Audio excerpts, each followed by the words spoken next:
नमस्कार, मैं बीडी पाल। आज इस टॉपिक में हम आपसे बात करेंगे सिंपल सेंटेंस के जो बचे हुए आपके 3 रूल हैं। आप जानते हैं, एक एडजेक्टिव या एडजेक्टिवल फ्रेज़ के द्वारा, एडवर्ब या एडवर्बियल फ्रेज़ के द्वारा या कंजंक्शन के द्वारा सिंपल कैसे बनाए जाते हैं। देखिए, मैंने कल भी आपको जो वीडियो, इसके पहले का जो वीडियो मैंने बताया था, उसमें बताया था कि जब भी कोई फ्रेज़ एडजेक्टिव का काम करता है तो उसे हम एडजेक्टिवल फ्रेज़ कहते हैं। इसकी जो पहले का वीडियो उसको देखिएगा, समझ में आपको आ जाएगा। नाउन फ्रेज़ क्या होते हैं? जो नाउन का कार्य करते हैं। एडवर्बियल फ्रेज़ क्या होते हैं? जो एडवर्ब का काम करते हैं। तो यहाँ पर समझना क्या है, अगर आप इसको गौर से देखते हैं तो देखो, पहला लिखा हुआ एडजेक्टिव। एडजेक्टिव क्या होते हैं? एडजेक्टिव वे शब्द होते हैं जो नाउन और प्रोनाउन को क्या करते हैं? क्वालिफाई करते हैं, अर्थात जो नाउन और प्रोनाउन की विशेषता बताते हैं। जैसे कह दिया जाए कि Ram is a clever boy, तो राम कैसा लड़का है? चतुर लड़का है। तो यहाँ पर जो क्लेवर शब्द है वो क्या है? एडजेक्टिव है। और ये किसके बारे में बता रहा है? राम के बारे में बता रहा है। दूसरा जो दिया गया एडजेक्टिवल फ्रेज़ क्या होता है? फ्रेज़ का मतलब होता है इसमें एक से ज़्यादा शब्द हों और जो नाउन और प्रोनाउन विशेषता बता रहा हूँ। फिर दिया हुआ एडवर्ब या एडवर्बियल फ्रेज। तो एडवर्ब क्या होते हैं? देखिए, एडवर्ब का हिंदी अर्थ होता है क्रिया विशेषण। तो नाउन प्रोनाउन को छोड़कर और इंटरजेक्शन को छोड़कर जो शेष पार्ट होते हैं उनकी विशेषता बताता है कौन? एडवर्ब। अब आप कहेंगे सर कैसे? इसका नाम है क्रिया विशेषण। तो ये वर्ब की विशेषता भी बताता है, एडजेक्टिव की विशेषता भी बताता है, एडवर्ब की विशेषता भी बताता है। कैसे? जैसे कह दिया गया कि राम रन्स, राम दौड़ता है, और राम रन्स फास्ट। तो क्या हो गया? जो फास्ट शब्द है ये रन की विशेषता बता। और अगर इसको आगे और लिख दें, राम रन्स वेरी फास्ट, तो वेरी किसकी विशेषता बता रहा है? फास्ट की। फास्ट किसकी बता रहा है? रन की। ठीक है ना। और इसके बाद जो तीसरा दिया गया वो क्या दिया? कंजंक्शन के द्वारा। देखिए, जब कंजंक्शन के द्वारा जब नाउन कंजंक्शन के द्वारा जोड़े जाते हैं तो वो सिंपल बनाते हैं। अगर 2 वाक्य जोड़े जाते हैं तो वो कॉम्प्लेक्स या कंपाउंड बनाते हैं। क्या कहा आपने? कि कंजंक्शन के द्वारा। आप कहेंगे सर कंजंक्शन क्या होते हैं? Conjunction means joining words. Conjunction means joining words या जोड़ने वाले शब्द, या इन्हें हम कनेक्टर्स भी कहते हैं। क्या कहते हैं? जैसे हम एडजेक्टिव को क्वालिफाइंग वर्ड्स कहते हैं और उनको मॉडिफाइंग वर्ड्स कहते हैं। ऐसे ही कंजंक्शन को हम कनेक्टिंग वर्ड्स कह दीजिएगा या कनेक्टर्स कह दीजिएगा। ठीक है ना। तो कंजंक्शन मीन्स होता है कनेक्टिंग वर्ड्स, या कंजंक्शन वे शब्द होते हैं जो 2 शब्दों को या 2 वाक्यों को आपस में जोड़ते हैं। जब ये 2 शब्दों को जोड़ते हैं तब ये सिंपल बनाते हैं। जब 2 वाक्यों को जोड़ते हैं तब ये कॉम्प्लेक्स या कंपाउंड सेंटेंस बनाते हैं। अब ये बात हम आपको बताएंगे कहाँ? बोर्ड पे। तो आते हैं हम लोग कहाँ? बोर्ड पे। देखिए, तो मैं आपसे कह रहा था कि जो सिंपल बनाने की जो विधियां हैं, तो उसमें मैंने जो एग्जाम्पल यहाँ पर उठाया हुआ है वो एग्जाम्पल अभी हमने लिया है एडजेक्टिव का और किसका? कंजंक्शन का। ठीक है। और इसके बारे में हम आपको बता चुके हैं। देखिए, एक बात और समझने वाली बात है। कभी कभी लगता है कि सर इसको आप तो बना देते हैं, आप समझा देते हैं, समझ में आ जाता है, फिर नहीं। यहाँ होता क्या है कि हम ये 2 वाक्य कैसे आपस में जोड़ के बोलते हैं। ऐसा नहीं कि आप बोलते नहीं हैं, आप जानते हैं कि हाउ टू स्पीक, कैसे बोला जाता है, but you do not know, लेकिन आप नहीं जानते हैं हाउ टू राइट, कैसे लिखा जाता है। देखिए, यहाँ पर लिखा हुआ है ए बॉय केम हेयर, एक लड़का यहाँ आया था और ही वॉज ब्लाइंड, और वह कैसा था? देखिए, लिखा हुआ है ए बॉय केम हेयर, एक लड़का यहाँ पर आया था, और ही वॉज ब्लाइंड, वो कैसा था? वो अंधा था। तो हम लोग आमतौर पर बोलते हैं कि एक अंधा लड़का यहाँ आया था। बस ये समझना है कि ये अंधा शब्द, देखो, एक अंधा लड़का, एक अंधा लड़का, तो एक और ब्लाइंड बॉय और केम हेयर, अपने आप सब खत्म हो गया। ये जो ये केम था इसने वाज की भरपाई पूरी कर दी। ठीक है। फिर लिखा है there is a book on the table, कहता है एक पुस्तक कहाँ है? टेबल पर है। फिर कहता है इट इज़ द रामायणा, और इसका नाम क्या है? ये रामायण है। इसका मतलब क्या हुआ? The book on the table, table पर जो पुस्तक है इज़ द रामायणा, वो क्या है? रामायणा है। मतलब टेबल वाली पुस्तक कौन है? रामायणा है।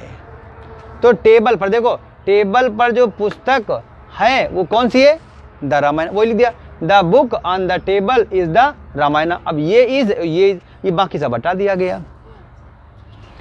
फिर आता है कि हरी बाट अ पेन और ही बाट एन इंक।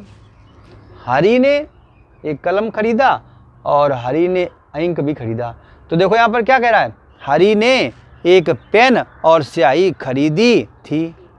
तो और आ गया हरी बाट ए पेन और एंड एन इंक। तो एन आ गया, तो अब एक कनेक्शन आ गया यहाँ पर।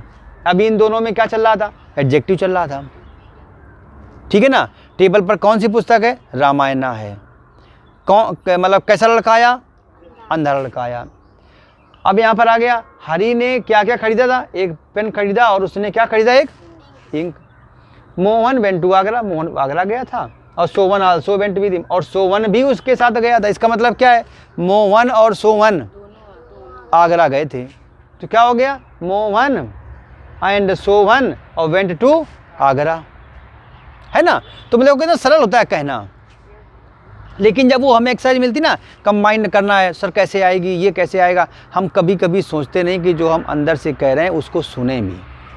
क्यों क्या होता है? मोस्टली जहाँ मिस्टेक है विद्यार्थियों की ही नहीं, स्टूडेंट्स या लर्नर्स और as well all the society members, they do not hear his their voice. वो अपनी आवाज़ नहीं सुनते हैं। वो रूल जैसे मालूम होता है, हम लोग क्या करते हैं जब उसको कंबाइन करते हैं, तो मोस्टली हम लोगों की आदत क्या होती है? हम लोग रूल पर चले जाते हैं। ये नहीं मालूम होता है कि रूल बनता कहाँ से है। बोला रूल बन गया, सबको समझ में आ गया ये वाला अच्छा दिया, ये विधि अच्छी है। अब ये विधि थी कि नहीं थी? अच्छा ये बताइए, एक छोटा सा एग्जाम्पल मैं आपको शेयर करूँगा। जो ग्रेविटेशन फोर्स था, गुरुत्वाकर्षण, इसकी खोज किसने की थी? न्यूटन ने। ठीक, पेड़ के नीचे लेटा हुआ था, आम गिरा ऊपर से नीचे की ओर, सबने देखा था कि आम ऊपर से नीचे गिरता है। सबको मालूम, किसी को नहीं मालूम था कि ऊपर जाता है। लेकिन उसने कहा ये नहीं समझ में आ रहा, ये नीचे क्यों गिरता है, ऊपर क्यों नहीं जाता है। जो ये सोच थी ये डिफरेंट थी। काम करने के ढंग और डिफरेंट सोचना ये व्यक्ति को अनकॉमन बनाते हैं। दूसरों को लगता है कि नहीं ये व्यक्ति ऐसा कह रहा है, और हो सकता है कि ये बताएं ये हर समय ऊटे पटांग सोचते हैं। ऊट पटांग जो रास्ते होते हैं उन पर चल करके नया रास्ता बनाना ही तो रास्ता कहते हैं। बने रास्ते पर तो सब चलते हैं। तो देखिए मैं क्या कह रहा था, आई बाट ए हॉर्स स्टरडे, मैंने एक घोड़ा जो है कल खरीदा था और इट वाज वाइट, ये वाइट था। इसका मतलब क्या है कि मैंने कल एक सफ़ेद घोड़ा खरीदा था। I bought a white horse yesterday. You have a ring, आपके पास एक क्या है? रिंग। रिंग मीन्स अंगूठी है। It is made of gold, और ये किसकी बनी है? तो तुम्हारे पास एक सोने की अंगूठी है। तो क्या बनेगा? You have A golden ring. ठीक है ना, तोड़ दो उसको बिल्कुल। फिर लिखा I could not solve the question, मैं प्रश्न हल ना कर सका, और द क्वेश्चन वाज डिफिकल्ट, और प्रश्न कैसा था? तो क्या हो जाएगा कि कठिन प्रश्न में हल। तो क्या होगा कि I could not solve the difficult question. ठीक है ना। A man came to me, एक आदमी मेरे पास आया था, और ही वॉज वेरी पुअर, वह बहुत गरीब था। तो एक बहुत गरीब आदमी मेरे पास आया। तो क्या होगा? ए वेरी पुअर मैन और केम टू मी, और मेरे पास आया था। हमें उम्मीद है आपको समझ में आए होंगे। बात समझ में आई? अब आपको बताएंगे एडवर्ब के एग्जाम्पल। आगे देखिएगा एडवर्ब के। हाँ तो देखिए हम बात कर रहे थे एडवर्ब की। देखिए एडवर्ब में क्या लिखा है? ही बिकेम इल, वह बीमार हो गया। इट वाज अनलकी, ये दुर्भाग्य था। तो क्या हो जाएगा? अनलकली। क्या हो जाएगा? दुर्भाग्यवश। ही बिकेम इल, वह बीमार हो गया। सी रीड ए बुक, उसने एक पुस्तक पढ़ी। सी वाज इन ए हरी, वह जल्दबाजी में थी। इसका मतलब क्या है? सी रीड ए बुक हरिडली, उसने जल्दबाजी में एक पुस्तक पढ़ी। देखिए मैंने आपको देखने के लिए लिख दिया है पहले से, ताकि आप भूलें ना उसको। फिर लिखा है Rama went to school, Rama school गया था। और ही वाज पंक्चुअल, वह पंक्चुअल था। तो Rama went to school punctually, वह नियमित रूप से स्कूल गया था।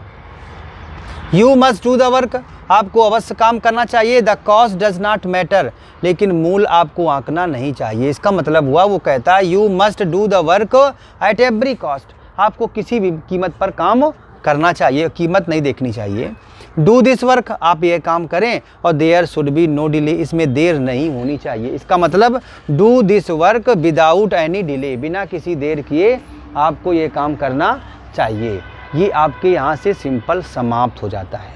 इसके बाद हम क्या करेंगे, अगर ये हमारे पूरे टॉपिक आप देखेंगे सिंपल के, जो हमारे 8 टॉपिक दिए गए हैं, तो आपको ये समझ में आएगा कि आपको सिंपल समझ में आ गया। और सिंपल रियली सरल होता है। इसलिए मैं चाहूँगा कि आप इसे शेयर करें, लाइक करें, सब्सक्राइब करें, ठीक है ना। और अपने साथियों में क्या करें, फैलाएं। और कमेंट तो ज़रूर करें। और इसके आगे की वीडियो में हम आपको बताएंगे क्या, इसके जो कंपटीशन लेवल पर आते हैं हम जो सिंपल कैसे आते हैं, वाक्य बड़े बड़े वाक्य लाएंगे, आपको बताएंगे नेक्स्ट वीडियो में। और लिटरेचर भी आपको बताएंगे। Okay, thank you.